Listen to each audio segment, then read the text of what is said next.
ही माहिती मिळाली गावामधनं आणि त्या अनुषंगाने क्षेत्र तपासणी करत असताना जंजिरिया बिटामध्ये कक्ष क्रमांक 74B आहे. इथे पुलिया तलाव आहे. त्या पुलिया तलावाच्या बांधाच्या जवळ जिथे निचरा होतो त्या क्षेत्रामध्ये गवत वाढलेल्या अशा क्षेत्रामध्ये एका वाघाचा मृतदेह आढळून आला होता. त्या अनुषंगाने वन अधिकारी तिथे घटनास्थळी दाखल झाले होते. NTCAचे जे SOP आहे त्याच्याप्रमाणे एक कमिटी गठीत करण्यात आली होती पशुवैद्यकीय अधिकाऱ्यांची.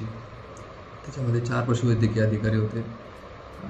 घटनेमध्ये असं निदर्शनास आलं होतं की वाघाच्या शरीराचे 4 भाग करून ते टाकण्यात आले होते आणि गांभीर्य लक्षात घेऊन आम्ही श्वान पथक जे आहे पेंच व्याघ्र प्रकल्प आणि गोंदिया वन विभाग यांच्याकडून श्वान पथक पाचारण केलं आणि एरियाचा सर्च घेण्यात आला.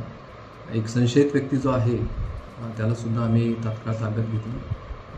त्याच्या शेताच्या परिसराची पाहणी केली असता काही संदिग्ध गोष्टी आम्हाला आढळल्या म्हणून डॉग स्क्वॉडसुद्धा त्या शेताच्या परिसरामध्ये घुटमळत होता.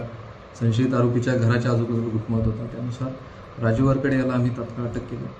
त्याच्या घराची सर्च घेतली असता त्याच्या घरामधनं वाघाचे तुकडे करण्यासाठी जे काही साहित्य वापरलेलं आहे ते सुद्धा आम्ही सीज केलं. ही कारवाई जी आहे ती संयुक्तपणे LCB आणि वन विभाग यांनी केली. त्याच्यामध्ये जिल्ह्याचे पोलीस अधीक्षक यांनी सुद्धा LCBची मदत आम्हाला तात्काळ पुरवली.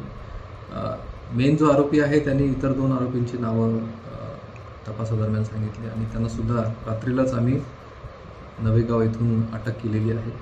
आपल्या परिसरातील अशाच ताज्या व महत्त्वाच्या बातम्यांचा आढावा घेत राहण्याकरिता लोकराज्याचा YouTube चॅनलला आत्ताच सबस्क्राईब करा.